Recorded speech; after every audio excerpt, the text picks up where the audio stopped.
আসসালামু আলাইকুম ওয়া রাহমাতুল্লাহি ওয়া বারাকাতুহু। আলহামদুলিল্লাহ নাহমাদুহু ওয়া নাস্তাঈনুহু ওয়া নাস্তাগফিরুহু ওয়া নু'মিনু বিহি ওয়া নাতাওয়াক্কালু আলাইহি ونعوذ بالله من شرور أنفسنا ومن سيئات أعمالنا من يهده الله فلا مضل له ومن يضلله فلا هادي له ونشهد أن لا إله إلا الله وحده لا شريك له ونشهد أن سيدنا ونبينا وحبيبنا ومولانا محمدا عبده ورسوله اللهم صل على محمد وأنزله المقعد المقرب عندك يوم القيامة أما بعد فأعوذ بالله من الشيطان الرجيم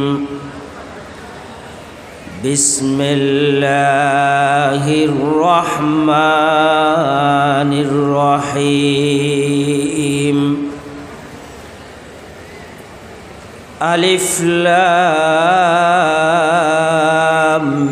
ميم ذلك الكتاب لا ريب فيه هدى للمتقين وقال النبي صلى الله عليه وسلم إياكم والغلو في الدين فإنه أهلك من كان قبلكم أو كما قال عليه الصلاة والسلام।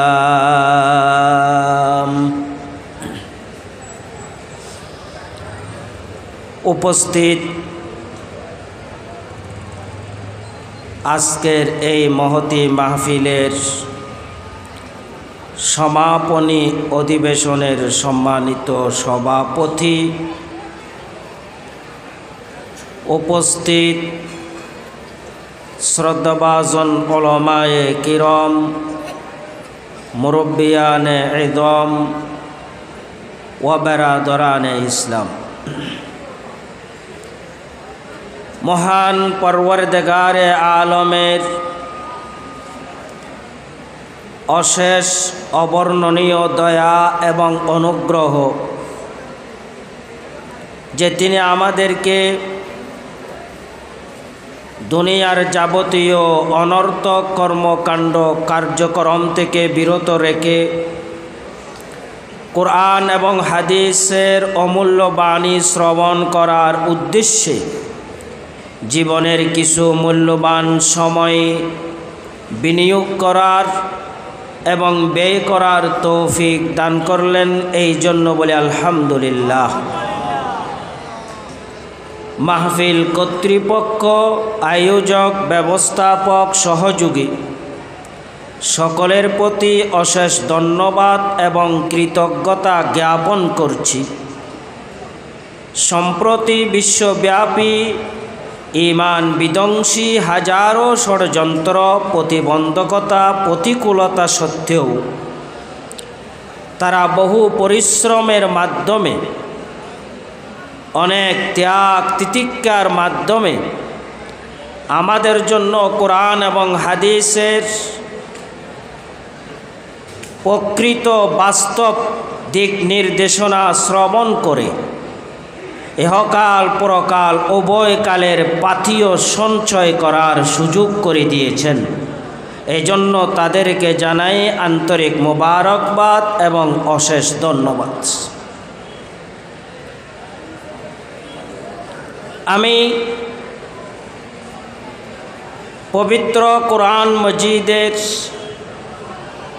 দ্বিতীয় সূরা তথা সূরা বাকারার প্রথম আয়াত পাঠ করলাম। এরপর সর্বকালের সর্বশ্রেষ্ঠ মহামানব, সর্বশ্রেষ্ঠ বিশ্বস্ত, সর্বশ্রেষ্ঠ সত্যবাদী রসুল করিম সাল্লাল্লাহু আলাইহি ওয়াসাল্লামের একটি অমূল্য বাণী পাঠ করলাম। পরম করুণাময় অসীম দয়ালু আল্লাহ পাকের নিকট ঐকান্তিক আশা প্রত্যাশা যাতে এমন কিছু আলোচনা করার তৌফিক দান করেন যেগুলো আমরা সকলের জন্য ভবিষ্যৎ জীবনে আলোকবর্তিকা হয়, মুক্তির দিশারি হয়।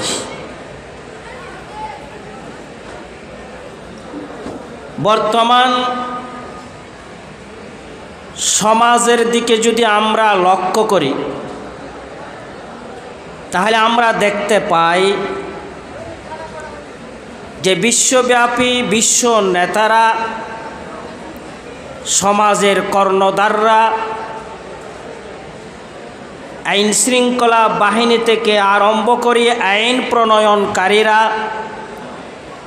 সকলেই আপ্রাণ চেষ্টা করে যাচ্ছে সামাজিক শৃঙ্খলা, সামাজিক শান্তি প্রতিষ্ঠা করার জন্য। আইন যারা প্রণয়ন করে, আইন প্রণেতা, তারা এমন আইন প্রণয়ন করার চেষ্টা করতেছে যদ্বারা সামাজিক শৃঙ্খলা রক্ষা হবে, সামাজিক শান্তি রক্ষা হবে। আর আইন শৃঙ্খলা বাহিনী, র্যাব, পুলিশ, বিডিআর সর্বদা সজাগ, সচেতন সামাজিক শৃঙ্খলা, সামাজিক শান্তি, স্থিতিশীলতা প্রতিষ্ঠা করার জন্যে। তারপরও দেখা যায় প্রতিনিয়ত সমাজের আখে বাখে অহরহ অরাজকতা, বিশৃঙ্খলা, নৈরাজ্যপূর্ণ হত্যাকাণ্ড, চুরি, ডাকাতি, ধর্ষণ, নারী নির্যাতনের ঘটনা ঘটে যাচ্ছে। এত আয়োজন ব্যবস্থা সত্ত্বেও কেন সমাজের মধ্যে এই অরাজকতা, বিশৃঙ্খলা, নৈরাজ্য, হত্যাকাণ্ড, নারী ধর্ষণ, শিশু গ্যাংদের অত্যাচার, নির্যাতন, এগুলোর নেপথ্যে কারণ কি? যদি আমরা রোগ নির্ণয় করতে না পারি, হাজার ওষুধ দিলেও রোগী ভালো হবে না। এজন্য আমাদেরকে প্রথমে রোগ নির্ণয় করতে হবে। তাই গবেষকরা মনে করেন গবেষণার আলোকে এবং কোরআন হাদিসের আলোকে মানুষের জীবনে, সামাজিক জীবনে, ব্যক্তি জীবনে মানুষের চিন্তা আর বিশ্বাসের প্রভাব খুব গুরুতর। মানুষের চিন্তা বিশ্বাস যদি পরিচ্ছন্ন হয়, স্বচ্ছ হয়, ভালো হয়, তাহলে তার চিন্তা বিশ্বাস তাকে সঠিক পথের দিকে নিয়ে যাবে, তার আচার আচরণ কর্মকাণ্ড ভালো হবে, সন্তোষজনক হবে। আর মানুষের চিন্তা বিশ্বাস যদি নোংরা হয়, মন্দ হয়, তাহলে তার আচার আচরণ কর্মকাণ্ডও মন্দ হবে, ক্ষতিকর হবে, ধ্বংসাত্মক হবে। যেমন আমাদের দেশে যারা রাজনীতি করে, এক দলের বিশ্বাস বাংলাদেশের ক্ষমতায় আসতে হলে, ক্ষমতায় বসতে হলে ভারতকে সন্তুষ্ট রাখতে হবে। আর এক দলের বিশ্বাস যদি আমরা ক্ষমতায় যেতে চাই, ক্ষমতার আসনে বসতে চাই, আমেরিকার গোলামি করতে হবে। কিন্তু যারা ঈমানদার, প্রকৃত মুমিন, তাদের বিশ্বাস ক্ষমতার মালিক একমাত্র কে? আল্লাহ। ভারতও ক্ষমতার মালিক না, আমেরিকাও ক্ষমতার মালিক না, ক্ষমতার মালিক একমাত্র কে? আল্লাহ। তাই মানুষের জীবনে বিশুদ্ধ চিন্তা বিশ্বাসের প্রভাব খুব গভীর, খুব গুরুতর। মানুষের যে কোনো চিন্তা বিশ্বাস যদি বিকৃত হয়, ভ্রান্ত হয়, তার ফলাফলও ভয়ঙ্কর। আর যদি সেটা ধর্মের ক্ষেত্রে হয়ে থাকে তাহলে তা আরও ভয়ঙ্কর। এজন্য ইতিহাসের পাতায় দেখা যায় ভ্রান্ত আর বিকৃত চিন্তা বিশ্বাসের কারণে অনেক সময় ক্ষমতা পর্যন্ত হারাতে হয়, রাজত্ব পর্যন্ত হারাতে হয়। যেমন উমাইয়া খেলাফতের সর্বশেষ খলিফা ছিলেন মারওয়ান বিন মুহাম্মদ। এই মারওয়ান বিন মুহাম্মদের মাধ্যমে উমাইয়া শাসনের সমাপ্তি ঘটে। উমাইয়া শাসনের সমাপ্তি নেপথ্যে কারণ কি?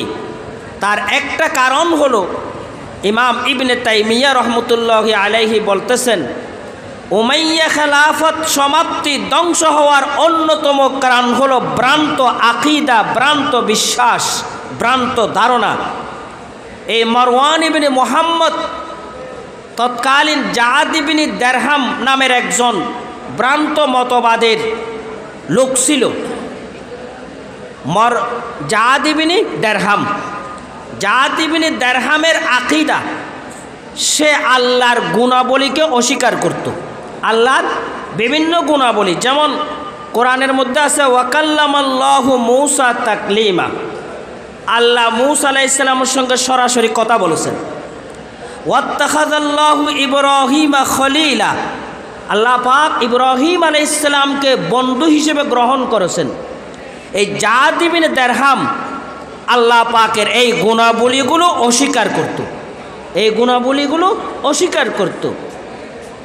মারওয়ান ইবনে মুহাম্মদের শিক্ষক জাদ ইবনে দেরহাম, এই মারওয়ান ইবনে মুহাম্মদ এই ভ্রান্ত বিকৃত চিন্তা বিশ্বাস গ্রহণ করার কারণে তার হাতেই উমাইয়া খেলাফত ধ্বংস হয়ে গেছে। এজন্য আমরা যদি সামাজিক শান্তি শৃঙ্খলা স্থিতিশীলতা চাই, সমাজের মধ্যে শান্তি বিরাজ করুক, এটা আমার চাই, তাহলে আমাদেরকে বিশুদ্ধ আকীদা ধারণ করতে হবে। বিশুদ্ধ আকীদা, ধারণা, বিশ্বাস আমাদেরকে রাখতে হবে। এই জন্য রসুল করিম সাল্লাল্লাহু আলাইহি ওয়াসাল্লাম হাদিসে বলেন, ক্বালান নবী সাল্লাল্লাহু আলাইহি ওয়াসাল্লাম আলা ইন্না ফিল জাসাদি লামুদগাহ ইযা সলাহাত সলাহাল জাসাদু কুল্লুহু ওয়া ইযা ফাসাদাত ফাসাদাল জাসাদু কুল্লুহু আলা ওয়াহিয়াল কলব। আল্লাহর পয়গম্বর বলেন, মানব শরীরে, মানুষের বডির মধ্যে, শরীরের মধ্যে একটা গোশতের টুকরা আছে। ওই গোশতের টুকরা যদি বিশুদ্ধ হয়, গোশতের টুকরা যদি বিশুদ্ধ হয়, পরিচ্ছন্ন হয়, পুরা শরীর বিশুদ্ধ হবে, সুস্থ থাকবে। গোশতের টুকরা যদি নষ্ট হয়ে যায় পুরো শরীর নষ্ট হয়ে যাবে। এখানে গোশতের টুকরা এটা হলো কলব, এটা হলো হৃদয়। হৃদয় নষ্ট হওয়া, হৃদয় বিশুদ্ধ হওয়ার মর্ম হলো উলামায়ে কেরাম বলতেছেন হৃদয়ের মধ্যে যে বিষয়টা থাকে সেটা হলো ঈমান। মানুষের অন্তরের মধ্যে ঈমান থাকে। ঈমান যদি বিশুদ্ধ হয়, ঈমান যদি শুদ্ধ হয়, ঈমান যদি ঠিক হয়ে থাকে, ওই মানুষের আচার ব্যবহারও ঠিক হবে, ওই মানুষের এই আচার আচরণও ঠিক হবে, ওই মানুষের কর্মও ঠিক হবে। আর যদি সেই ভ্রান্ত মতবাদ লালন ধারণ করে, ভ্রান্ত চিন্তা লালন ধারণ করে, ভ্রান্ত বিশ্বাস পোষণ করে, ওই মানুষের দ্বারাই সমাজের উন্নয়ন হবে, সমাজের অগ্রগতি হবে, সমাজের সেবা হবে। এই ধরনের ধারণা রাখা এটা বোকামি ছাড়া আর কিছুই হতে পারে না। তাহলে সমাজের শান্তি নির্ভর করে কিসের উপর? বিশুদ্ধ ধারণা রাখার উপর। এই জন্য একজন ইংরেজ গবেষক ড্যানেসন সে একটা বই লিখেছে emotion as the basis of civilisation. ও বইয়ের মধ্যে লিখতেছে ইসলাম পূর্ব যুগ যেটা ছিল জাহিলিয়তের যুগ, যেটাকে আমরা বলি কিসের যুগ বলি? জাহিলিয়তের যুগ। এই যুগের মধ্যে অন্যায়, অনাচার, জুলুম, নির্যাতন, অরাজকতা, বিশৃঙ্খলা, মারামারি, রক্তপাত, জেনা, ধর্ষণ এগুলো ব্যাপকভাবে সমাজের মধ্যে ছিল। কারণটা কি? কিসের অভাব? বিজ্ঞান ছিল না এই জন্য, টেকনোলজি ছিল না এই জন্য, শিক্ষা প্রতিষ্ঠান ছিল না এই জন্য। কারণটা কি? তিনি গবেষণা করে লিখতেছেন এর মূল কারণ হলো ওই মানুষগুলোর চিন্তা, ওই মানুষগুলোর ধারণা বিশুদ্ধ ছিল না। এতে এরা আল্লাহ সম্পর্কে, পরকাল সম্পর্কে বিশুদ্ধ ধারণা বিশ্বাস না থাকার কারণে তাদের সমাজের মধ্যে রন্ধরে রন্ধরে দুর্নীতি ছড়িয়ে পড়েছিল। তাই ভ্রান্ত মতবাদ, ভ্রান্ত বিশ্বাস থেকে আমাদেরকে দূরে থাকতে হবে, বিশুদ্ধ আকীদা লালন ধারণ করতে হবে। ভ্রান্ত চিন্তা আর বিশ্বাস এর তিনটা স্তর আছে। কয়টা স্তর আছে? তিনটা স্তর আছে। ধর্মীয় চিন্তার ক্ষেত্রে ভ্রান্ত চিন্তা বিশ্বাসের তিনটা স্তর।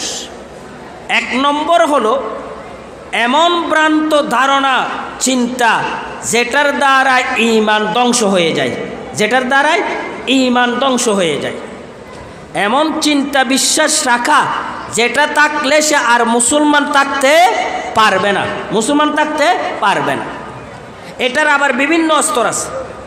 যেমন রসুল করিম সাল্লাল্লাহু আলাইহি ওয়াসাল্লাম সম্পর্কে আমাদেরকে আকীদা রাখতে হবে আমাদের নবী হলেন সর্বশেষ নবী, সর্বশেষ নবী।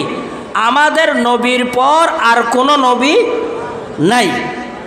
এটা মুসলমান হওয়ার জন্য রসুল সাল্লাল্লাহু আলাইহি ওয়াসাল্লামকে সর্বশেষ নবী হিসেবে মানা এটা ফরজ, মানতে হবে। যে এ কথা মানবে না সে মুসলমান হতে পারবে? পারবে না। কোরআনের মধ্যে আল্লাহ পাক বলেন মা কানা মুহাম্মাদুন আবা আহাদিম মির রিজালিকুম ওয়ালাকিন রাসূলুল্লাহি ওয়া খাতামান নবিয়্যিন। আল্লাহ পাক বলেন মুহাম্মদ সাল্লাল্লাহু আলাইহি ওয়াসাল্লাম তোমাদের কারো প্রাপ্ত বয়স্ক সন্তানের বাবা নন। রসুলের কোনো ছেলে প্রাপ্ত বয়স্ক ছিলেন না। রসুলের যারা ছেলে সন্তান ছিলেন তারা সবাই অপ্রাপ্ত বয়স্কে মৃত্যুবরণ করেছেন। রসুলের দুই সন্তান কাসেম আর তাহের দুই সন্তান, আরেকজন ইব্রাহিম, তিনজন অপ্রাপ্ত বয়স্কে মৃত্যুবরণ করলেন। আল্লাহ পাক বলেন রসুলের কোনো সন্তান প্রাপ্তবয়স্ক ছিল না। রসুল সাল্লাল্লাহু আলাইহি ওয়াসাল্লাম প্রাপ্তবয়স্ক ছেলের বাবা নন, কিন্তু তিনি আল্লাহর রসুল এবং সর্বশেষ নবী। সর্বশেষ নবী, এটা কোরআনের ঘোষণা, এটা কোরআনের ঘোষণা। রসুল করিম সাল্লাল্লাহু আলাইহি ওয়াসাল্লাম হাদিসের মধ্যে বিভিন্নভাবে তিনি যে শেষ নবী এটা আমাদেরকে বুঝাইয়েছেন। যেমন বলতেছেন, ক্বালান নবী সাল্লাল্লাহু আলাইহি ওয়াসাল্লাম আনা ওয়াসসাআতু কাহাতাইন, আল্লাহর পয়গম্বর বলেন আমি আর কিয়ামত এরকম, অর্থাৎ আমার পরে কিয়ামত হবে। এর অর্থ হলো আমার পরে কিয়ামত পর্যন্ত আর কোনো নবী আসবেন না। আমার পরে কিয়ামত পর্যন্ত আর কোনো নবী আসবেন না। আমাদের দেশের মধ্যে এই যে রাজনৈতিক সরকারের বিভিন্ন মন্ত্রী মিনিস্টার আছে, নির্বাচন হয়, চেয়ারম্যানের একটা মেয়াদ আছে না, প্রেসিডেন্টের একটা মেয়াদ আছে না, সবগুলোর একটা মেয়াদ আছে। মেয়াদ শেষ হলে আবার নির্বাচন হয়, আরেকজন আসে। আগের যুগের মধ্যে যারা নবী আসতো তারাও ছিলেন মেয়াদি নবী। তারা ছিলেন কি? মেয়াদি নবী। কেউ তিনি যতদিন জীবিত থাকবেন ততদিনের জন্য নবী, অথবা আরেকজন নবী আসা পর্যন্ত নবী, মেয়াদি নবী। এই জন্য একজন নবীর পরে আরেকজন নবী আসার কি ছিল? সুযোগ ছিল। এবং আগের যুগের যারা নবী ছিল এরা ছিল আঞ্চলিক নবী, এক একজন এক এলাকার। এই জন্য বিভিন্ন এলাকার মধ্যে নবীর প্রয়োজন ছিল। যেমন আমাদের পুরো বাংলাদেশের জন্য প্রধানমন্ত্রী কয়জন? একজন না? আরেকজনও যদি প্রধানমন্ত্রীতে দাবি করে তাহলে তার শাস্তি কি? মৃত্যুদণ্ড না? তার শাস্তি কি? মৃত্যুদণ্ড। কিন্তু চেয়ারম্যান প্রতিটি ইউনিয়নে আছে না? আছে। মেম্বার প্রতিটি ওয়ার্ডে ওয়ার্ডে আছে না নাই? আছে। তাহলে মেম্বার চেয়ারম্যান ওয়ার্ড ভিত্তিক, এই জন্য প্রত্যেক ওয়ার্ডে ওয়ার্ডে মেম্বার লাগে। আর পুরা বাংলাদেশের জন্য প্রধানমন্ত্রী কয়জন? একজন। একাধিক প্রধানমন্ত্রীর সুযোগ নেই। আল্লাহর পয়গম্বর বলেন আমি কোনো সাময়িক নবী নই, আমি কোনো অঞ্চল ভিত্তিক নবী নই, আমি হলাম কিয়ামত পর্যন্তের জন্য নবী এবং সারা বিশ্বের জন্য নবী। এই জন্য আমার পরে কিয়ামত পর্যন্ত পৃথিবীর কোনো অঞ্চলে কোনো নবী আসার সুযোগ নাই, নবী আসার কোনো সুযোগ নাই। আল্লাহর পয়গম্বর আরেকটা উদাহরণ দিলেন। আল্লাহর পয়গম্বর বলেন আমি আর আমার উদাহরণ পূর্ববর্তীদের নবীদের উদাহরণ হলো ওই ব্যক্তির মতো যে একটা ঘর নির্মাণ করলো, খুব সুন্দর একটা ভবন নির্মাণ করলো। এই ভবন দেখার জন্য দর্শকরা আসে, পর্যটকরা এসে সেটা দেখে কিন্তু একটা মন্তব্য করে সবাই যে এই ঘরটা খুব আকর্ষণীয়, চিত্তে আকর্ষক, সুন্দর হয়েছে, তবে একটা ইটের জায়গা খালি আছে, এটা পূর্ণ হয়ে গেলে ঘরটা আরো সুন্দর হতো। আল্লাহর পয়গম্বর বলেন আনা আল্লাবিনা, ওই ইটটা হলাম আমি। এখন এক ইটের জায়গা খালি আছে, ইট এতে দেওয়ার পর এখানে আর একটা ইট দেওয়ার কি সুযোগ আছে? নাই। তার মানে আল্লাহর পয়গম্বর বুঝলেন নবুয়তের গাড়ি এটা হলো সিট ক্যাপাসিটি। এটা কি? Seat capacity. সিট যখন ফুল হয়ে গেছে এখানে আর কেউ যদি উঠতে চায় তাহলে সে নবুয়তের গাড়ির ভিতরে ঢুকতে পারবে না, বাহিরে থাকবে। সে কোথায় থাকবে? সে সিট পুরে গেলে তো দরজা বন্ধ, দরজা লক না? দরজা লক হলে প্রত্যেকে ওঠার সুযোগ আছে? নাই। আল্লাহর পয়গম্বর বলেন নবুয়ত এটার সিট হলো সীমিত, এটা seat capacity, seat fill up হয়ে গেছে। আমি পয়গম্বর আসার পর সিট যখন ফিল আপ হয়ে গেছে অন্য কোনো নবী আসার কি নাই? সুযোগ নাই, অন্য কোনো নবী আসার সুযোগ নাই। তাহলে আল্লাহর পয়গম্বর সর্বশেষ নবী, এটা যদি মানে সেটা ইমানদার, যেটা মানবে না সেটা কাফের। সেটা কি? কাফের, এটা কাফের। এই জন্য সাহাবায়ে কেরাম যারা নবুয়তের দাবি করেছিল সাহাবায়ে কেরামের যুগে, তাদেরকে হত্যা করার জন্য, তাদেরকে দুনিয়ার নির্মূল করার জন্য, তাদেরকে সূর্যের আলো থেকে বঞ্চিত করার জন্য তারা জিহাদ করেছিলেন। সাহাবায়ে কেরাম কি করেছিলেন? জিহাদ করেছিলেন। হযরত আবু বকর রাদিয়াল্লাহু তাআলা আনহুর যখন তিনি খেলাফতের দায়িত্ব গ্রহণ করলেন, ওই সময় একজন নবুয়তের দাবিদার মুসাইলামাতুল কাযযাব, সে রসুল সাল্লাল্লাহু আলাইহি ওয়াসাল্লামের যুগ থেকে দাবি করে আসতেছিল, কিন্তু রসুলের জীবদ্দশায় তাকে প্রতিহত করার সুযোগ হয় নাই। হযরত আবু বকর রাদিয়াল্লাহু তাআলা আনহু দায়িত্ব গ্রহণ করেই তাকে প্রতিহত করার জন্য সেনাবাহিনী পাঠিয়ে দিলেন। সর্বপ্রথম পাঠালেন ইকরামা বিন আবি জাহলের নেতৃত্বে একটা বাহিনী পাঠালেন, কিন্তু তারা যুদ্ধের মধ্যে সফল হয়নি। এরপর খালেদ বিন ওয়ালিদের নেতৃত্বে আর একটা বাহিনী পাঠালেন। এরা গিয়ে যুদ্ধ করতে করতে প্রথমে মুসলমানরা পরাজিত হয়ে গেল। এই মুসাইলামা কাযযাবের যারা অনুসারী, এরা খুব দক্ষ ছিল যুদ্ধের মধ্যে। এরা মুসলমানদের উপর এমন তীব্র হামলা করেছে, এক পর্যায়ে গিয়ে খালেদ বিন ওয়ালিদের স্ত্রীকে হত্যা করার কাছাকাছি চলে গিয়েছিল। এরপর খালেদ বিন ওয়ালিদ রাদিয়াল্লাহু তাআলা আনহু সেনাবাহিনীদের কাতার পরিবর্তন করে ফেললেন। পরিবর্তন করে নতুন সাজে সজ্জিত করে আবার যুদ্ধের উদ্যোগ গ্রহণ করলেন। হযরত বারা রাদিয়াল্লাহু তাআলা আনহু ঘোষণা দিলেন, এই সাহাবায়ে কেরাম যারা এখানে যুদ্ধ অংশগ্রহণ করেছেন, আজকের পরে আর কোনো মদিনা নাই, হয়তো আমরা এখান থেকে সোজা জান্নাতে চলে যাব। সোজা কোথায়? জান্নাতে। আজকের পরে কোনো মদিনা নাই, জিহাদ করতে করতে আমরা কোথায় চলে যাব? জান্নাতে চলে যাব। এইভাবেই আমাদেরকে যুদ্ধ করতে হবে। সাহাবায়ে কেরাম কেউ হাঁটু পর্যন্ত, কেউ রান পর্যন্ত গর্ত খনন করে এখানে ঢুকে গেছেন, ঢুকিয়ে তারপরে যুদ্ধ করতে করতে তারা শাহাদাত বরণ করেছেন। যুদ্ধের তীব্রতা বাড়িয়ে দিলেন মুসলমান। মুসাইলামা কাযযাবের অনুসারীরা তারা যখন দেখলেন যে এখন পরাজয় হওয়া ছাড়া কোনো উপায় নাই, তখন তারা একটা দুর্গের মধ্যে আশ্রয় নিল। ওই দুর্গের মধ্যে আশ্রয় নেওয়ার কারণে এখন তাদেরকে পরাজিত করা সম্ভব হচ্ছে না। তখন বারা বললেন, তোমরা একটা কাজ করো, গেটের কাছে আমাকে কোনো রকম এভাবে নিক্ষেপ করো। এখানে সৈন্যরা সবাই আছে মুসাইলামা কাযযাবের, ও তাদের মুখে, মানুষ বলে না বাঘের মুখে নিক্ষেপ করো, তাদের মুখে আমাকে নিক্ষেপ করো, হয়তো আমি যুদ্ধ করতে করতে গেট খুলে দেব, না হয় আমি যুদ্ধ করতে করতে শহীদ হয়ে যাব। মুসাইলামা কাযযাবের অনুসারীরা এখানে শক্ত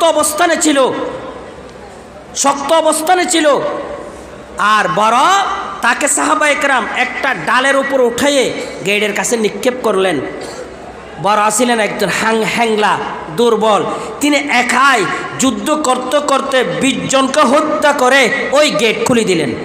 গেট খুলে দেওয়ার পর সাহাবায়ে কেরাম পানির স্রোতের মতো প্রবেশ করে মুসাইলামা কাযযাবের 20,000 সৈন্যকে হত্যা করে শেষ পর্যন্ত মুসাইলামা কাযযাবকে হত্যা করেছেন। তারা মুসাইলামা কাযযাবকে হত্যা করেছেন। সুতরাং যেই নবীর উসিলায় আমরা সূর্যের আলো গ্রহণ করতেছি, যেই নবীর উসিলায় আমরা বাতাস গ্রহণ করতেছি, যেই নবীর উসিলায় চন্দ্রের আলো গ্রহণ করতেছি, যারা সেই নবীকে শেষ নবী হিসেবে মানবে না, তাদের জন্য এই সূর্য চন্দ্রের আলো বুক করার কোনো অধিকার নাই, কোনো অধিকার নাই। সুতরাং ভ্রান্ত মতবাদের প্রথম স্তর হলো এমন ধারণা বিশ্বাস যেটার কারণে মানুষ ঈমান থেকে বের হয়ে যায়, সে আর মুসলমান থাকে না। আর একটা স্তর হলো ভ্রান্ত মতবাদের এমন আকীদা পোষণ করা, এমন ধারণা বিশ্বাস পোষণ করা যেটার দ্বারায় মুসলমান থাকবে, ঈমানদার থাকবে, তবে আহলে সুন্নাত ওয়াল জামাতের অন্তর্ভুক্ত থাকবে না, আহলে সুন্নাত ওয়াল জামাতের অন্তর্ভুক্ত থাকবে না। বুঝে আসছেন? দ্বিতীয় স্তর হলো এমন ধারণা বিশ্বাস পোষণ করা যেটার দ্বারায় মুসলমান থাকবে, ঈমানদার থাকবে, কিন্তু আহলে সুন্নাত ওয়াল জামাতের অন্তর্ভুক্ত থাকবে না।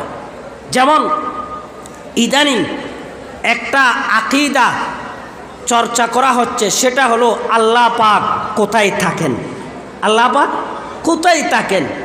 আমাদের দেশের সলফিরা, আহলে হাদিসরা, তাদের বিশ্বাস যে আল্লাহ আরশে থাকেন। কোথায় থাকেন? আরশে। তাদের দলিল কোরআন মজিদের আয়াত আর রহমানু আলাল আরশি ইস্তাওয়া, আল্লাহ পাক আরশের উপর সমাসীন হয়েছেন।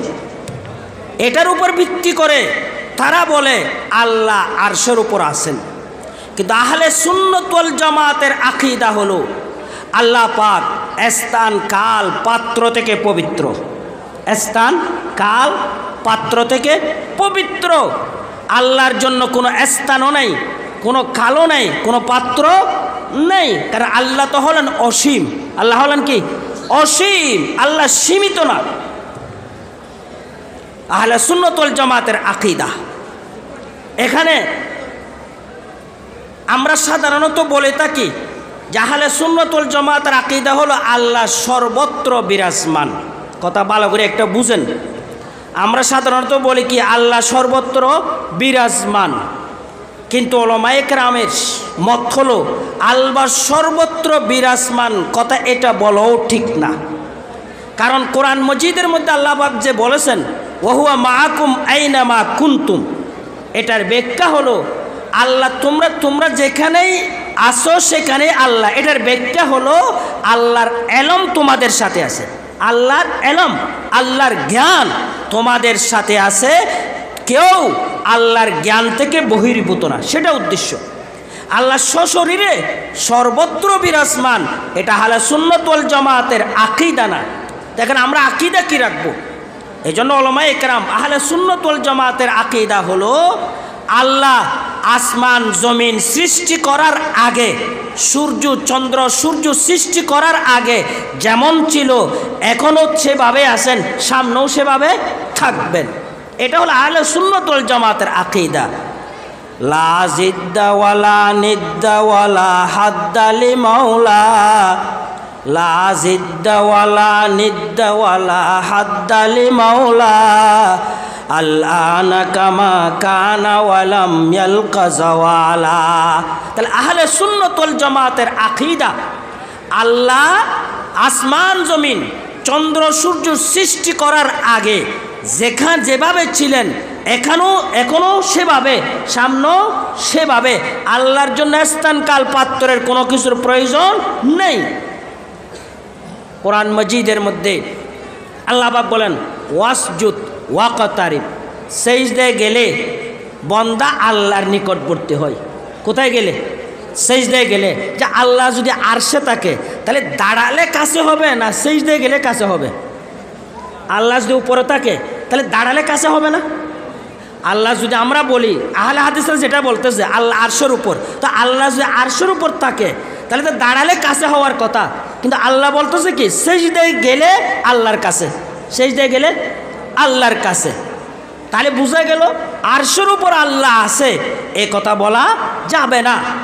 তো এখন কোরআনে যে বলতেছে আর রহমান ও আলাল আরশে ইস্তাওয়া, এটার কি অর্থ? উলামায়ে কেরাম এই আয়াতের বিভিন্ন ব্যাখ্যা করেছেন। এটার একটা ব্যাখ্যা হলো যে এগুলোকে বলা হয় আয়াতে মুতাশাবিহা, অর্থাৎ এগুলো রূপক অর্থে ব্যবহার। তার অর্থ হলো এই আয়াতের সম্পর্কে আমাদের বিশ্বাস রাখবো যে আল্লাহ আরশের উপর আছেন, এটা আমরা বিশ্বাস করব। কীরকম আছেন এটা আমরা কি করব না, ব্যাখ্যা করব না। এটা আমরা কি করব না, কারণ বসা তো বহু ধরনের বসা আছে।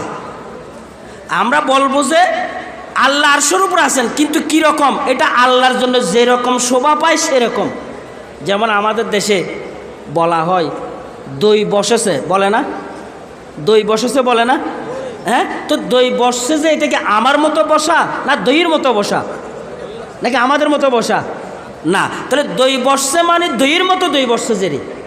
আচ্ছা, ছেলে পিতাকে জিজ্ঞাসা করতেছে আব্বু গাছের উপর পাখি এটা কি করতেছে? বলে পাখিটা বসে আছে। পাখি এটা? তো ছেলে বলতেছে পাখি বসে থাকলে ঠ্যাং পাগুলো সোজা কেন? যে পাখি যে গাছের উপর বসে পাগুলো কি বাঁকা থাকে না সোজা থাকে? হ্যাঁ, তাহলে পাখির বসা আর আমাদের বসা কি এক না বেশ কম আছে? বেশ কম আছে। তাহলে বুঝে গেল এখানে আল্লাহ বলছেন বসছেন, এটা আমরা বিশ্বাস করব, কিন্তু কিভাবে বসছে এটা আমরা ব্যাখ্যা করব না, এটা আমরা ব্যাখ্যা করব না। কাসেম নানতভী রহমতুল্লাহি আলাই এখানে একটা সুন্দর কথা বলেছেন। কাসেম নানতভী রহমতুল্লাহি আলাইহি বলতেছেন কোনো মানুষ যখন একটা কথা বলে শব্দ দেখেই শুধু ওই কথার ব্যাখ্যা করা যাবে না, ওই কথার ব্যাখ্যা করতে হলে ওই বক্তার আচার আচরণ আখলাক চরিত্র সব দেখতে হবে, সব দেখতে হবে।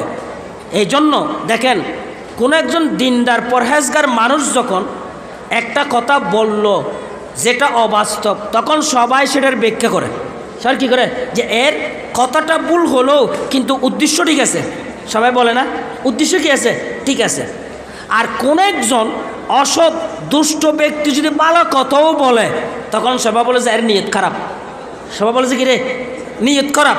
তাহলে বোঝা গেল যখন কেউ একটা কথা বলে ওই কথার ব্যাখ্যা করতে হলে তার চরিত্র স্বভাব আখলাক ধ্যান ধারণা সব দেখতে হবে, তারপরে গিয়ে ব্যাখ্যা করা যাবে।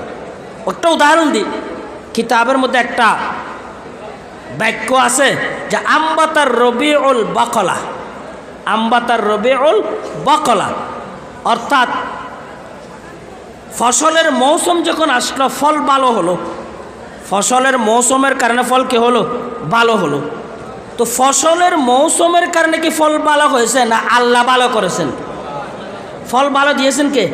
আল্লাহ। কিন্তু এই কথাটা যদি কিতাবে লিখতেছে, এই কথাটা যদি কাফেরে বলে, হিন্দুরা যদি বলে, তাহলে বুঝতে হবে সে আল্লাহকে বিশ্বাস করে বলে নাই, বাস্তবে সেই বলতেছে মৌসুমের কারণে ফসল ভালো হয়েছে, মৌসুমের কারণে ফসল কি হয়েছে, ভালো হয়েছে। কিন্তু ইমানদার যদি কথাটা বলে তখন এটার ব্যাখ্যা করতে হবে তার ইমান ঠিক থাকে সেরকম যে ইমানদারে মৌসুমকে সবব হিসেবে বিশ্বাস করে, প্রকৃত ফসলদাতা হলো কে? আল্লাহ। প্রকৃত ফসলদাতা কে?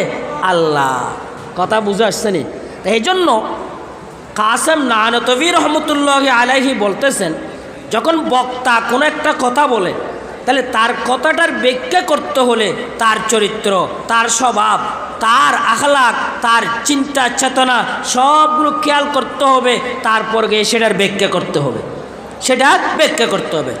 আল্লাহ পাক যখন বললেন আর রহমান ও আলাল আরশি ইস্তাওয়া, এই কথাটা যখন আল্লাহ পাক বললেন শব্দ দেখে ব্যাখ্যা করা যাবে না, বরং এটার ব্যাখ্যা করতে হলে আল্লাহ পাকের সিফাত, আল্লাহ পাকের গুণাবলী, আল্লাহ পাকের জাত, আল্লাহ পাকের কুদরত সব কিছুর প্রতি লক্ষ্য রেখে আয়াতের ব্যাখ্যা করতে হবে, ব্যাখ্যা করতে হবে।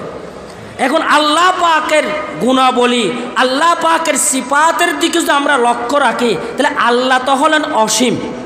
আল্লাহ হলেন কি? কারণ আল্লাহ পাক যদি সীমিত হয়, কোন একটা সীমার মধ্যে যদি থাকে, তাহলে বোঝা গেল এর অপোজিট সাইডে আরেকটা আছে। এর অপোজিট সাইডে কি আছে? যেমন একজন মানুষ এখানে বসছে, এ সীমিত, তাহলে বোঝা গেল তার অপোজিট সাইডে আরেকজন আছে। তাহলে আল্লাহ যদি সীমিত হয় তাহলে বুঝে গেল আল্লাহর সাইডে আরেকটা আছে। তো আল্লাহর সাইডে কি আরেকটা আছে? নাই। এই জন্য আল্লাহ হলেন কি? অসীম। আল্লাহ যেহেতু অসীম, এই জন্য এই আয়াতের ব্যাখ্যা করার সময় আল্লাহর সিফাতগুলোর দিকে লক্ষ্য রাখতে হবে, লক্ষ্য রেখে বলতে হবে আর রহমান ও আলাল আরশি ইস্তাওয়া। এটার আমরা যেটা বাহ্যিক অর্থ বুঝি আল্লাহ আরশের উপর বসছেন, আমরা যেভাবে বসছি সে অর্থ এখানে উদ্দেশ্য না। এই জন্য ইমাম মালিক রহমতুল্লাহ আলাইহি বলতেছেন আল ইস্তাওয়া মালুমুন ওয়াল কাইফিয়াতু মজহুলুন ওয়াল ঈমানু বিহি ওয়াজিবুন ওয়াস সুআলু আনহু মজমুমুন। এই আয়াতের মধ্যে বললেন আল্লাহ বসছেন, এটার শাব্দিক অর্থ, ডিকশনারি অর্থ আমাদের জানা আছে, তবে আল্লাহ কীভাবে বসছেন এটা আমাদের জানা নাই। এই জন্য কোরআন শরীফে যেভাবে বলছে এইভাবে বিশ্বাস করব, এই ব্যাপারে জিজ্ঞাসা করা নিন্দনীয়। জিজ্ঞাসা করা কি? নিন্দনীয়। কথা বুঝে আসছেন? এটা একটা ব্যাখ্যা। ওই আয়াতের আরেকটা ব্যাখ্যা হলো, এটা রূপ করতে আমাদের দেশে মানুষ বলে যে ক্ষমতার চেয়ার নিয়ে মারামারি করতেছে, বলে না? ক্ষমতার চেয়ার নিয়ে, তো চেয়ার নিয়ে মারামারি করতেছে মানে কি? চেয়ার একটা আছে, এটা নিয়ে মারামারি করতেছে। হ্যাঁ, আর বলে কি হচ্ছে ক্ষমতার চেয়ারে বসে গেছে, ক্ষমতার চেয়ারে বসে গেছে মানে কি? চেয়ারে বসছে নাকি ক্ষমতাকে নিয়ন্ত্রণ করছে, যে ক্ষমতা নিয়ে ফেলছে, ক্ষমতা নিয়ে ফেলছে।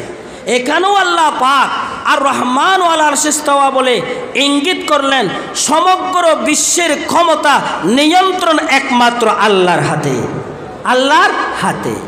কথা বুঝে আসছেনি? তাহলে আল্লাহ পাক কোথায় আছেন? এটা যদি বলে যে আল্লাহ পাক স্থান কাল পাত্র থেকে পবিত্র। আল্লাহ পাক আসমান জমিন সৃষ্টি করার আগে যেভাবে ছিলেন এখানেও সেভাবে আছে। হযরত আলী রাদিয়াল্লাহু তাআলা আনহু থেকে বর্ণিত, কার থেকে? হযরত আলী রাদিয়াল্লাহু তাআলা আনহু বলেন যে আল্লাহ সম্পর্কে আকীদা রাখতে হবে, লা হুয়া বাইনুন মিনকা ওয়ালা হুয়া কায়িনুন মাআকা। আল্লাহ তোমার ভিতরেও না, তোমার থেকে দূরেও না। আল্লাহ তোমার ভিতরেও না, আবার তোমার থেকে আলাদাও না। এটা হলো আল্লাহ। আল্লাহ সম্পর্কে আমাদের আকীদা কোথায় আছে? যে আল্লাহ আমার থেকে দূরেও না, আবার আমার ভিতরেও না, আমার ভিতরেও না। তাহলে কেউ যদি মনে করে আল্লাহ আরশের উপর আছে, তাহলে সে আহলে সুন্নাত ওয়াল জামাতের অন্তর্ভুক্ত থাকবে না, আহলে সুন্নাত জামাতের অন্তর্ভুক্ত থাকবে না। অনুরূপভাবে আহলে সুন্নাত ওয়াল জামাতের আরেকটা আকীদা হলো সমস্ত পয়গম্বর নিষ্পাপ, সমস্ত পয়গম্বর নিষ্পাপ নির্দোষ। এটা আহলে সুন্নাত ওয়াল জামাতের আকীদা। আর পয়গম্বরদের জীবনী, পয়গম্বরদের চরিত্র পর্যালোচনা করলে এটা আমাদেরকে স্বীকার করতেই হবে। রসুল করিম সাল্লাল্লাহু আলাইহি ওয়াসাল্লাম তার শৈশবকাল, যৌবনকাল 40 বছর পর্যন্ত সময় ব্যয় করেছেন মক্কার সমাজের মধ্যে। কোথায়? রসুল হাসান কি বিদেশে ছিলেন? কোথায় ছিলেন? মক্কার সমাজের মধ্যে। একেবারে বাল্যকাল থেকেই মক্কার সমাজে বসবাস করেছেন। তাহলে মক্কাবাসীরা রসুলের ওঠা বসা, ব্যবসা বাণিজ্য, আচার আচরণ, চরিত্র সব কিছু প্রতিনিয়ত লক্ষ্য করেছে। করেছে কিনা? করেছে। এই মক্কার কাফেররা, অমুসলমানরা রসুল করিম সাল্লাল্লাহু আলাইহি ওয়াসাল্লাম নবুয়তের দাবি করার পূর্বেই রসুলের উপাধি দিয়েছেন, লকব দিয়েছেন আস-সাদিক আল আমিন, বিশ্বশ্রেষ্ঠ বিশ্বস্ত, বিশ্বশ্রেষ্ঠ সত্যবাদী। কারা লকব দিয়েছেন? কাফেররা, অমুসলমানরা, মুশরিকরা। কখন দিয়েছেন? নবুয়তের দাবি করার আগে।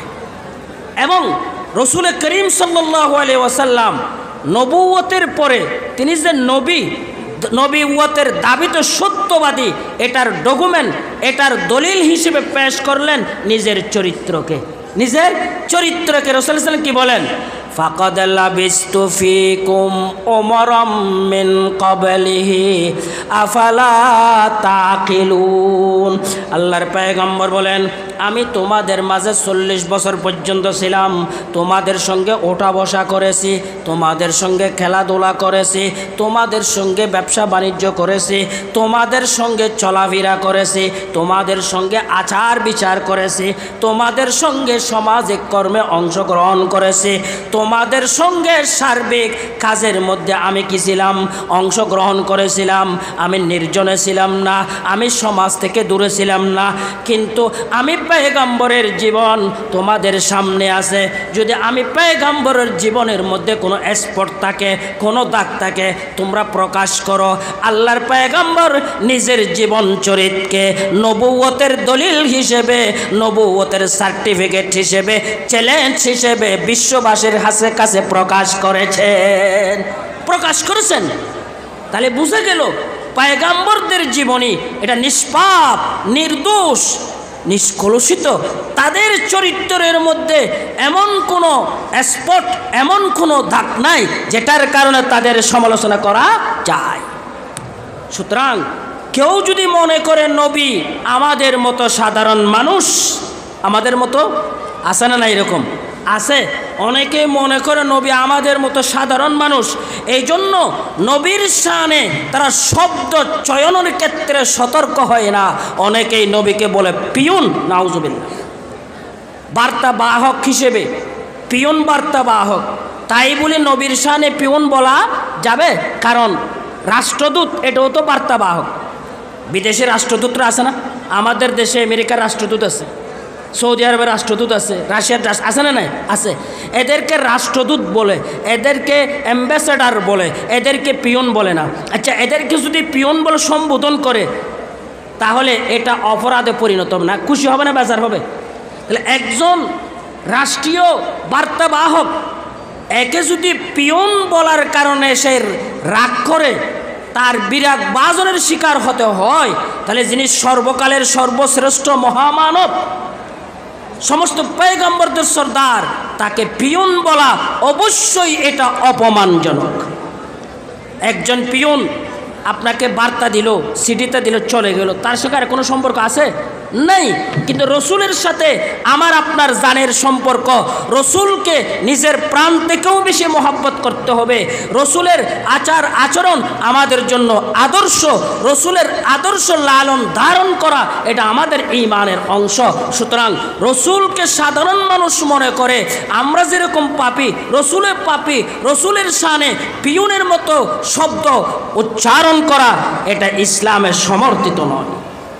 কেউ যদি মনে করে পয়গম্বররা নিষ্পাপ না, পয়গম্বররা আমাদের মতো মুসলমান হবে ঠিক, কিন্তু তারা আহলে সুন্নাত ওয়াল জামাতের অন্তর্ভুক্ত থাকবে না, আহলে সুন্নাত ওয়াল জামাতের অন্তর্ভুক্ত থাকবে না। ভ্রান্ত আকীদার তৃতীয় স্তর হলো যাদের আকীদাও ঠিক, আমলও ঠিক আছে, কিন্তু তারা গুনার ক্ষেত্রে, পাপের ক্ষেত্রে উদাসীন, পাপের ক্ষেত্রে উদাসীন। অর্থাৎ এমন চিন্তা বিশ্বাস পোষণ করা যেটা নীতি নৈতিকতার পরিপন্থী, নীতি নৈতিকতার পরিপন্থী, এমন ধারণা পোষণ করলো যেটার কারণে মুসলমানও থাকবে, আহলে সুন্নাত ওয়াল জামাতের অন্তর্ভুক্ত থাকবে, কিন্তু তার ধারণা বিশ্বাস এটা হলো আহলে নীতি নৈতিকতার পরিপন্থী। অনেক মানুষ আছে আকীদা পাক্কা দেওবন্দি, আকীদা পাক্কা দেওবন্দি, আবার নমাজের মধ্যেও পাক্কা, কিন্তু রাজনীতি করতে গিয়ে অনেক সময় গুনার ক্ষেত্রে উদাসীন হয়ে যায়, পর্দার ক্ষেত্রে অবহেলা করে, লেনদেনের ক্ষেত্রে অবহেলা করে, তাহলে এটা মুমিনে ফাসিক, এটা আহলে সুন্নাত ওয়াল জামাত থেকে বহির্ভূত হবে না। মানুষ এই ধরনের ভ্রান্ত আকীদা, ভ্রান্ত মতবাদের শিকার কেন হয়, কেন লালন করে? গবেষকরা তার বিভিন্ন কারণ বর্ণনা করেছেন। একটা কারণ হলো ত্রুটিপূর্ণ শিক্ষা। শিক্ষার প্রভাব মানুষের জীবন অত্যন্ত গভীর। বলা হয় শিক্ষাই জাতির মেরুদণ্ড। যেই জাতির শিক্ষা যত উন্নত, সেই জাতিও তত উন্নত।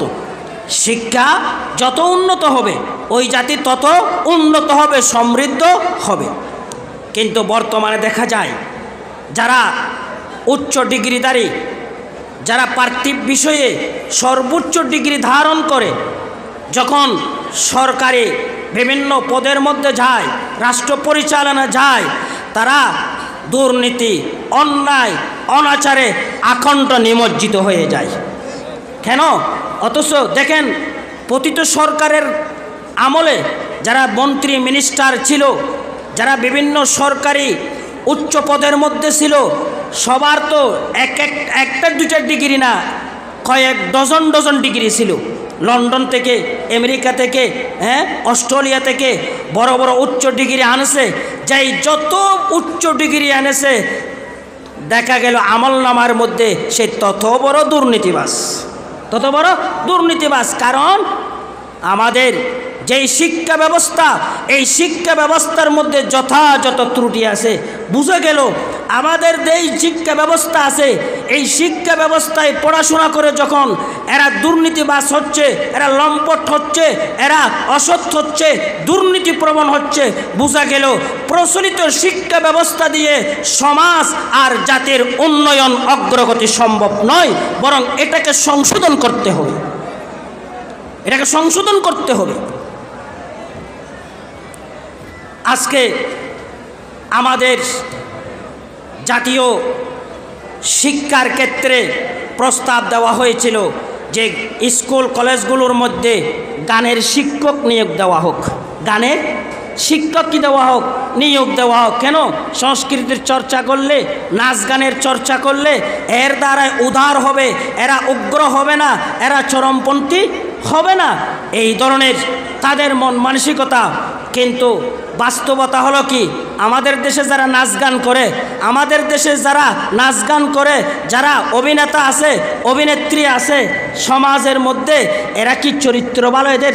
হ্যাঁ, এদের সামাজিক অবস্থা দেখেন, পারিবারিক অবস্থা দেখেন। এদের কারণে আজকে আমাদের সমাজ ব্যবস্থা ধ্বংসের দ্বার প্রান্তে। এদের কারণে আজকে আমাদের যুব সমাজ ধ্বংস হয়ে যাচ্ছে।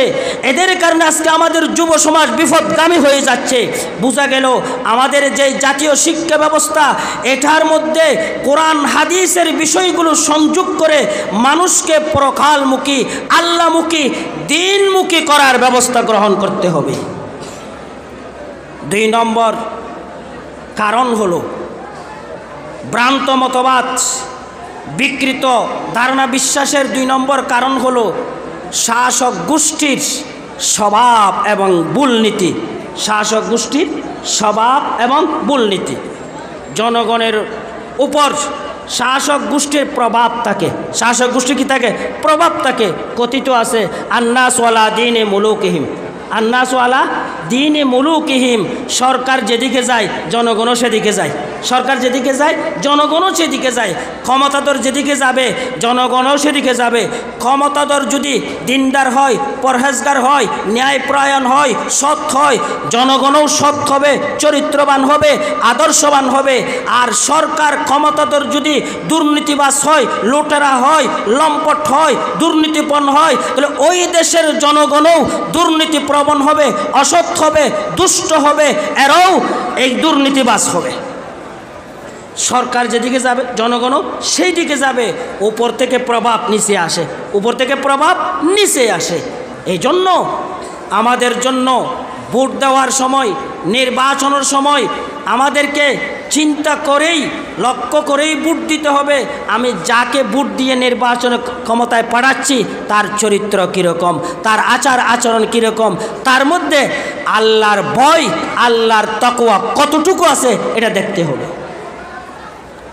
3 নম্বর ভ্রান্ত মতবাদের 3 নম্বর কারণ হলো ধর্মীয় শিক্ষার অভাব, ধর্মীয় জ্ঞানের অভাব। মানুষের মধ্যে যদি ধর্মীয় জ্ঞান না থাকে, ধর্মজ্ঞান যদি না থাকে, পদে পদে সারা বিপদগামী হবে, পদে পদে বিপদগামী হবে।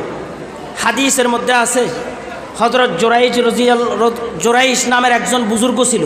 আগের যুগের মধ্যে জোরাইশ নামের একজন কি ছিল? বুজুর্গ ছিল, পীর ছিল। কত বড় বুজুর্গ ছিল এটা সামনে বসবেন। এই জোরাইশ একদিন নামাজ পড়তেছে, নামাজ অবস্থায় তার মা এসে তাকে ডাকতেছে, জোরাইশ জোরাইশ। এখন জোরাইশ চিন্তা করতেছে আমি কি মায়ের ডাকে সাড়া দেব নামাজ ভেঙ্গে, নাকি নামাজে ব্যস্ত থাকবো, চিন্তা করতেছে। চিন্তা করতে করতে মায়ের ডাকে সাড়া দিল না, মা রাগ করে চলে যাচ্ছে। যাওয়ার সময় সন্তানের জন্য বদদোয়া করে গেল। কি করলো? বদদোয়া, আল্লাহুম্মা লা তুমিতুহু হাত্তা তুরিয়াহু জুহাল মুমিসাত। আয় আল্লাহ, জোরাইশকে মৃত্যুর আগে আগে বেশ্যা নারীদের হাতে লাঞ্ছিত কর। মা বদদোয়া করলেন। জোরাইশ পাক্কা আল্লাহর ওলি, একজন পীরে কামেল, মুর্শিদে বরহক, সব ঠিক আছে, কিন্তু এখানে মায়ের দোয়াটা আল্লাহর দরবারে কবুল হয়ে গেছে, আল্লাহর দরবারে কবুল হয়ে গেছে। জোরাইশ কত বড় বুজুর্গ, কত বড় আল্লাহর ওলি, সামনে বুঝে আসবে। জোরাইশের জন্য মাঝে বদদোয়া করলো, এটা কবুল হয়ে গেল। কবুল হওয়ার পর এটার বাস্তবায়ন হচ্ছে কিভাবে? ওই এলাকার মধ্যে একজন বেশ্যা মহিলা ছিল, চরিত্রহীন মহিলা ছিল। এই মহিলা জোরাইশকে অনেকবার অপকর্ম করার জন্য কুপ্রস্তাব দিয়েছে। জোরাইশ সম্মতি দেয় নাই। সম্মতি না দেওয়ার কারণে জোরাইশের ইবাদতখানার মধ্যে একজন রাকাল থাকতো, রাকাল। ওই রাকালেরকে কুপ্রস্তাব দিয়ে রাকালের সঙ্গে অপকর্ম করলো। অপকর্ম করার পর তার একটা সন্তান হলো। সন্তান হওয়ার পর এলাকার জনগণ বলতে, কি রে তোমার তো বিয়ে হয় নাই, ছেলে কোত্থেকে আসলো? তখন মহিলাটা বলল এটা জোরাইশের সন্তান। তখন এলাকার জনগণ কোনো তদন্ত না করে জোরাইশের ইবাদতখানা ধ্বংস করে দিল এবং জোরাইশকে নিচে নিয়ে এসে জুতার মালা দিয়ে রোডে রোডে ঘোরাচ্ছে। রোডে রোডে ঘুরতে ঘুরতে যখন ওই বেশ্যা মহিলার বাড়ির সামনে গেল। তখন জোরাইশ হাসতেছে। জোরাইশ যখন হাসতেছে তখন জনগণ হতভম্ব হয়ে গেল। কি ব্যাপার, যেখানে কান্না করা দরকার এখানে জোরাইশ হাসতেছে কেন? হাসি দেখার পর যখন জিজ্ঞাসা করলো জোরাইশকে ঘটনা কি একটু বলো, তখন জোরাইশ বললেন, আমি যখন বেশ্যা মহিলার কাছে আসলাম আমার মায়ের বদদোয়া স্মরণ হয়ে গেছে, আমার মা যে বদদোয়া করেছে স্মরণ হয়ে গেছে। জোরাইশ বললেন, আমার জন্য 1 লোটা পানি নিয়ে আসো। পানি নিয়ে আসার পর উজু করলেন। উজু করে নামাজ পড়ে ওই নবজাত শিশুর পেটে জোরাইশ আঙ্গুল দিয়ে বললেন, এই শিশু তোমার পিতাকে একটু বলে দাও। তখন সেই নবজাত শিশু বলে দিলেন, আমার পিতা হলো রাখাল। তাহলে দেখেন কত বড় বুজুর্গ না, কিন্তু মায়ের বদ্ধ কবুল হয়ে গেছে। তো এত বড় বিপদগামী কেন হলেন? আল্লাহর পয়গম্বর বলতেছেন, লাউ কানা ফকিহান লা আজাবা উম্মা। জোরাইজের কাছে যদি কোরআন হাদিসের ইলম থাকতো, জোরাইজের কাছে যদি শরীয়তের জ্ঞান থাকতো, জোরাইজ এই ধরনের বিপদগামী হতো না। আল্লাহ পাক আমাদেরকে আমল করার তৌফিক দান করুক, ভ্রান্ত মতবাদ থেকে বাঁচার তৌফিক দান করুক, কোরআন হাদিসের ইলম ব্যাপকভাবে অর্জন করার তৌফিক দান করুক। ও আখিরু দাওয়ানা আলহামদুলিল্লাহি রাব্বিল আলামিন। আগামী ডিসেম্বরের 4-5 আমাদের নানুপুর মাদ্রাসার বার্ষিক সভা, সকলের প্রতি দাওয়াত রইল।